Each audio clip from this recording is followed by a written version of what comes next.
Luc, j'habite un immeuble où il y a 42 logements. Et dans ces 42 logements, pour ces 42 logements, Publisac livre 42 sacs. On en jette à peu près 30-35 à toutes les semaines. Quel gaspille, cette affaire-là. Et il y a quelqu'un à Montréal qui a entrepris un combat contre les circulaires en général et contre les Publisac que l'on jette tels quels sans même les avoir ouverts en particulier. On a au téléphone celui que je qualifiais tantôt de Don Quichotte des temps modernes, Charles Monpetit. Bonjour, Monsieur Monpetit. Bonjour. J'espère que je vous insulte pas. Parce que d'habitude, Don Quichotte, c'est pour les gens qui se lancent dans les croisades illusoires. Et j'espère que c'est pas mon cas. Je ne sais pas. Vous savez, l'industrie de la circulaire est tellement grosse que ça ressemble à des moulins à vent difficiles à défaire. Personnellement, je préférais parler de David contre Goliath. Moi, je suis Pancho, moi. Pancho Sancho. Sancho Panza. Oui. Je me souviens plus. En tout cas, monsieur... Non, c'est Sancho. Sancho Panza? Quelque chose de même. OK. Bon, monsieur Monpetit, comment vous y prenez pour tenter d'éradiquer les Publisac et autres circulaires qui polluent notre horizon? Ben, tout d'abord, mes excuses aux gens de Québec si je vais parler de Montréal, mais premièrement, c'est parce que ça a commencé dans mon quartier à Montréal, et au fur et à mesure que je me renseignais, je constatais qu'il y avait déjà des outils en place à Montréal pour combattre ça. Entre autres, il y a un règlement municipal qui dit que les gens qui distribuent des circulaires n'ont pas le droit d'en mettre là où il y a un autocollant, pas de circulaire, d'afficher sur la boîte à lettres. Je ne sais pas si vous avez ça chez vous. Oui, mais bien sûr. Cette loi-là, à Montréal, on voudrait la faire réformer. C'est pas juste est-ce que l'autocollant existe, mais c'est que la loi c'est un règlement municipal, elle dit que c'est interdit et qu'il devrait y avoir des amendes qui sont distribuées lorsqu'il y a des infractions. Puis moi, j'ai fait le tour de mon quartier, puis j'en ai trouvé 5000 infractions. Fait que ça, si jamais la ville décidait d'appliquer les amendes qu'elle est censée donner pour ça, ça voudrait dire 10 millions d'amendes pour la compagnie transcontinentale. Monsieur Monpetit, d'après vous, là, le règlement que vous citez, est-ce que ça couvre le produit Publisac? Est-ce que ça tombe dans cette définition-là? Absolument. Vous en êtes sûr? Le règlement municipal s'appelle Règlement sur la distribution de matériel publicitaire. Ça veut dire toute forme de circulaire. D'accord. OK. Et donc, ça a été ma première démarche. Et quand avant ça, j'avais reçu des circulaires chez moi malgré mon autocollant, fait que je m'étais d'abord plaint à la compagnie à 4 reprises, puis ça n'avait rien donné. Et c'est à ce moment-là que je m'étais tourné vers la ville.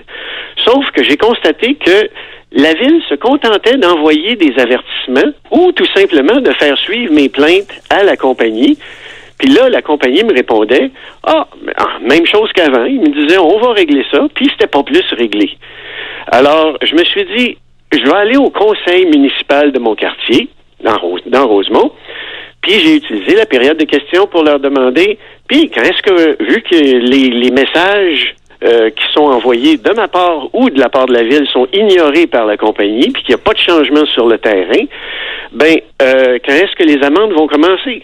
Puis le maire d'arrondissement m'a répondu, nous n'appliquerons jamais les amendes. Pourquoi? Est-ce qu'il vous a dit pourquoi? Oui, c'est tout enregistré vidéo sur les comptes rendus de la période de questions. Mais qu'est-ce qu'il a dit exactement? Il a dit que c'était trop complexe pour la ville d'avoir des inspecteurs qui feraient le tour de différents quartiers pour justement repérer quand il y a des infractions. Ouais. Alors que moi, je trouve que c'est le contraire d'être complexe. On connaît l'heure et l'endroit précis où les infractions ont lieu. Puis je leur ai démontré qu'il y en a en moyenne quelque chose comme 14 par pâté de maison. Fait que c'est pas si difficile que ça. Je dis pas qu'ils devraient toutes les repérer, mais je pense qu'ils pourraient en repérer une coupe, puis peut-être que la compagnie comprendrait mieux le message que quand on leur envoie un avertissement, puis que la ville avoue ouvertement qu'il n'y aura pas d'amende. Est-ce que le montant de l'amende fait partie du règlement? Oui. C'est combien? Pour une compagnie qui est récidiviste, c'est entre 1000 et 2000 dollars par infraction. Important. Alors, c'est pour ça que je pense qu'il comprendrait mieux si la Ville avait un petit peu de volonté d'appliquer ce règlement municipal-là. Puis je comprends pas que le maire d'un arrondissement me dit qu'il peut pas appliquer le règlement de la Ville. D'autant plus que contradictoire. D'autant plus que l'administration municipale de Montréal, à l'heure actuelle, est très écolo, très vert. Tout est vert, tout tourne autour des parcs, puis des pistes cyclables, puis qu'empêcher les voitures. Pourtant, voilà un geste vert absolument indéniable. Et justement, vous ouvrez là la porte à mon argument suivant qui fait que je m'attaque à Montréal présentement. Montréal a déjà interdit les sacs de plastique dans les commerces, les supermarchés, les choses comme ça. Comment ça se fait qu'il y a un commerce, les Publisac, qui a droit à une exception faramineuse parce que eux, ils distribuent 3,5 millions de sacs de plastique par semaine dans tout le Québec. Ouais. Et des fois même, ils en distribuent 2 d'un coup. Il y en a un deuxième qui est attaché au premier, qui est juste pour une des circulaires qui est mise en vedette. Alors là, on est rendu à 7 millions de sacs par semaine. Et des forêts entières qui sont détruites pour imprimer des circulaires qui vont en poubelle. Mais attends un peu, ça fait aussi des machines à papier qui marchent dans des régions et qui font vivre du monde. L'ennui, c'est qu'on pourrait dire ça de n'importe quelle industrie polluante. Ah, ça crée des jobs.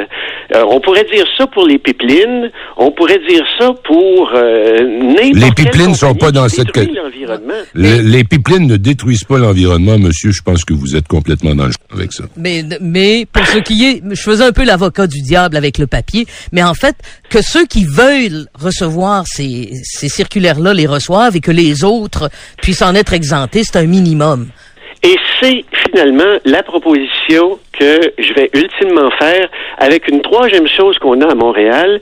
Ils ont une règle ici, comme quoi si on récolte 15 000 signatures de résidents, des signatures manuscrites, ils sont obligés de tenir une consultation publique sur un sujet de notre choix. Alors, on est en train de récolter 15 000 signatures qui réclame la transformation du système de distribution qui est à tout le monde pour les circulaires, la transformation de ce système-là en distribution seulement à ceux qui s'abonnent. À ceux qui s'abonnent, oui. Il semble que Transcontinental est la peau mince parce que vous les avez caricaturés avec un dessin. Ouais. Et Monsieur Monpetit, est-ce vrai qu'ils vous ont envoyé une injonction pour une caricature?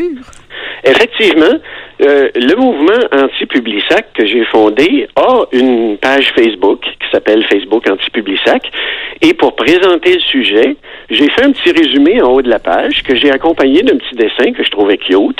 Un camion de circulaires qui est en train de déverser des circulaires dans la mer. Parce qu'on dit souvent qu'il y a énormément de plastique qui flotte au large. Fait que je me suis dit, tiens, la compagnie contribue au problème, représentons-le de cette façon-là. Oui. Et d'ailleurs, je vous dis... Et ils vous ont poursuivi? De dessin-là, une mise en demeure, comme quoi il fallait que j'enlève le nom Publisac qui était sur le camion. Alors, je l'ai remplacé. J'ai enlevé le dessin, mais je l'ai remplacé par exactement le même dessin, mais cette fois-ci avec le mot circulaire qui est sur le camion. OK, c'est l'utilisation du mot Publisac. Mais c'est honnêtement, là, c'est juste de l'intimidation judiciaire. Mais monsieur Monpetit, je veux vous rassurer, moi j'ai pris la fameuse caricature quand j'ai entendu dire qu'on voulait encore étouffer des caricaturistes. On se souvient de quand tout le monde était Charlie, là. J'ai pris votre caricature, c'est sur ma page Facebook, puis elle a 20 000 abonnés. Alors, elle continue de vivre. C'est bien gentil à vous, mais de toute façon, moi j'ai fait ça parce que c'est pas parce que j'étais intimidé par la compagnie, c'est juste que je veux pas que le débat dérive entièrement sur finalement qu'on parle juste est-ce que la caricature est bonne ou pas. Moi, remplacer le nom de la compagnie par le mot circulaire, ça ne change rien à mon message. Mon message, c'est que c'est absurde qu'on produise autant de circulaires et puis que ça soit distribué très souvent à des gens qui en veulent même pas, qui en ont jamais fait la demande. Et qui sacrent à la poubelle dès qu'ils arrivent. Ah, mais là, il y a un autre problème. C'est que les centres de recyclage au Québec, ça a fait les nouvelles depuis longtemps, ils sont engorgés. Et quand on, comme vous dites, sac les sacs à poubelle, il y a peu de gens qui se donnent la peine de séparer le sac en plastique de son contenu en papier. Ouais. Puis ça, quand c'est tout mélangé dans les centres de recyclage, ben finalement, ça déborde les gens qui doivent faire le tri et on se retrouve avec des ballots de papier recyclé qui ont encore du plastique dedans et on peut même plus les envoyer à l'étranger dans les pays qui font le recyclage de ces ballots-là.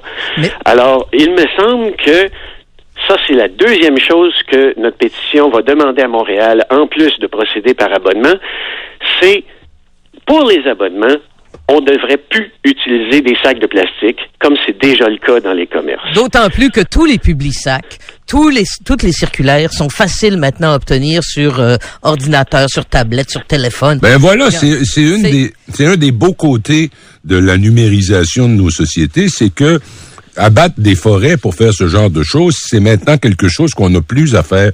Ces circulaires-là sont sur le téléphone, sont sur la tablette, sont sur l'ordi, sont partout. Alors pourquoi continuer à faire des choses comme ça? Je comprends qu'il y a encore des gens qui sont attachés à leur circulaire de papier, surtout quand c'est des gens qui l'aiment depuis 30 ans. En fait, ça a 40 ans, ces circulaires-là. Je ne veux pas les priver de leur circulaire chéri. Eux, ils pourraient faire partie des abonnés, justement. Ben oui. Mais il me semble que c'est absurde pour ces abonnés-là, pour faire le service à ces abonnés-là, de considérer d'office qu'on va en donner à tout le reste du monde aussi. Merci beaucoup, Monsieur Monpetit. Merci, Monsieur Monpetit, et bonne chance. Croisade. J'aime beaucoup votre croisade en passant.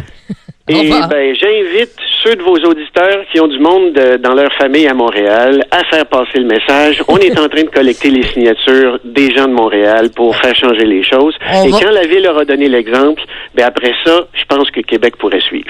On pourra vous copier. On va vous laisser faire l'ouvrage, on vous copiera là-dessus. Ouais, mais est-ce qu'on a un règlement semblable à Québec, Myriam?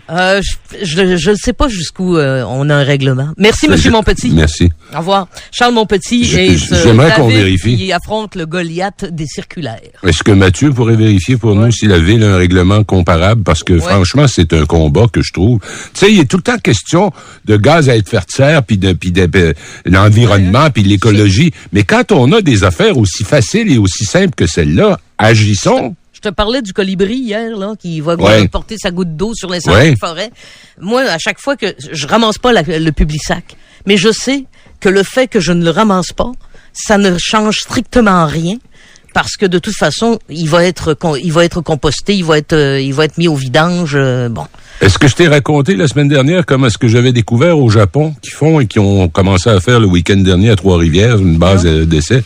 Au Japon, là, moi je suis allé très souvent au Japon, puis j'ai passé à un moment donné une assez longue période. Là-bas, là, si tu as un appareil électrique ou électronique et que il fonctionne plus, ou tu le trouves plus à ton goût, tu trouves qu'il est dépassé, si tu le mets à la poubelle, tu as une amende effrayante. Okay? Tu le mettras plus à la poubelle. Tu es obligé de le mettre dans un bac que tu déposes comme à côté de tes déchets puis tes autres composantes de tes bacs, là.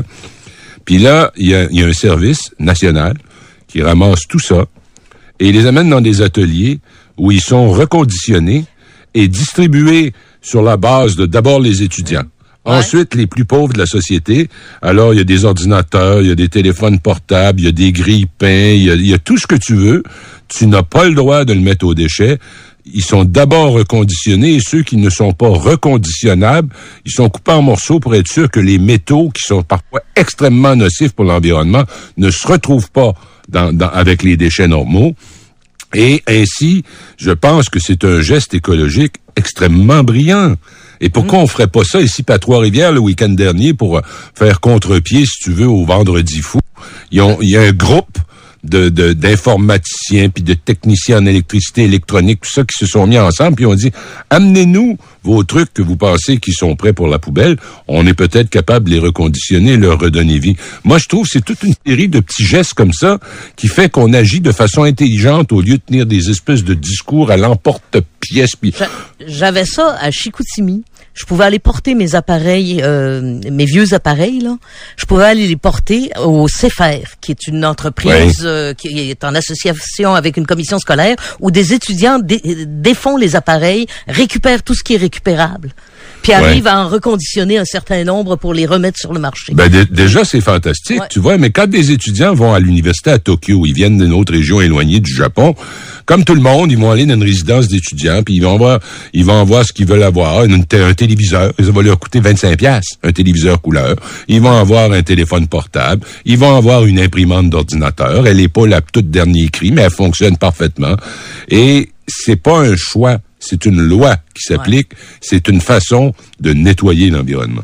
Et tu vois, là, j'ai beaucoup d'auditeurs qui nous écrivent, le problème des Publisac, c'est qu'ils payent 10 sous du sac distribué et qu'ils ont déjà beaucoup de difficultés à trouver des distributeurs. Oui. Donc, si, en plus, quand ils arrivent dans un immeuble comme le mien, au lieu d'en distribuer 32, ils en distribuent juste 15. Ils viendront plus. Ils viendront plus. Tant pis. Ouais. Et d'autres disent, garde, c'est des jobs pour les étudiants, on va ôter des jobs aux étudiants. Bon, des jobs, là, actuellement, il y en a pour les étudiants. Il y a pas mal de jobs à l'heure actuelle. C'est pas vraiment notre priorité numéro 1, là. OK. Quelqu'un qui dit, pauvre monsieur, ça, il tente pas de mettre son énergie sur des vraies affaires. C'est une vraie affaire, C'est une vraie affaire. Puis ce monsieur-là, il est à la retraite. C'est une vraie affaire, Myriam. Oui, absolument. Il est à la retraite. Puis il a décidé que son combat, ce serait ça. Qu'on arrêterait de distribuer des circulaires obligatoires alors qu'on n'est pas abonné, on l'a pas sollicité, on l'a pas demandé. Alors moi, comme toi, je vis dans un édifice avec des appartements multiples. Quand je vais à ma boîte aux lettres, là, qui est en bas, j'arrive, j'ouvre ça, puis il y a une très grosse poubelle là, à côté, là, OK? Puis à peu près 8 affaires sur 10 en dedans d'une semaine, c'est toujours des circulaires, même si j'ai mis pas de circulaire.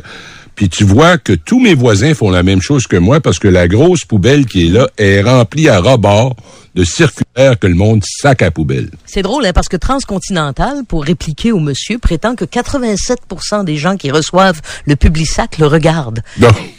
J'ai des gros doutes là-dessus. Laissez-moi. Moi, je regarde les circulaires. Ça m'arrive de regarder les circulaires. Mais j'ai 3 applications, Reebee, Flip, puis circulaire.com. Fait que t'as tout ce que tu veux sur ton téléphone. Sur mon téléphone, j'ai toutes les circulaires. Donc, tu te prives pas des rabais à l'épicerie, puis chez Jean Coutu, puis tout ça. Quand j'ai un bon rabais, je prends une saisie d'écran, j'arrive à l'épicerie, puis je cherche mon... Comprends-tu? Ben oui. C'est il faut que cette technologie-là, on prenne le côté positif. La numérisation, le téléphone dans ta main, ça nous fait... on va arrêter de couper les arbres, on va arrêter, c'est sûr, là, il y a des machines à papier, puis il y en a plus de machines à papier en passant à Trois-Rivières, ils peuvent t'en parler, là. Il n'y a plus de ça, là. Non, il y a un surplus de papier sur le marché. Mais il y avait eu, à un moment donné, c'était, je pense, à la baie qu'ils avaient lancé ce mouvement-là, là, au moment où ils fermaient des machines à papier. Ils disaient, regarde, on continue à acheter le quotidien, puis on continue à prendre nos Publisac. Mais c'est un combat d'arrière-garde, là. C'est complètement. Comme essayer de sauver les librairies indépendantes. C'est comme, ou c'est comme Trudeau qui décide qu'il va subventionner les médias. Les médias qui sont en voie de disparition parce qu'ils correspondent plus à la réalité moderne. Il est 11h53.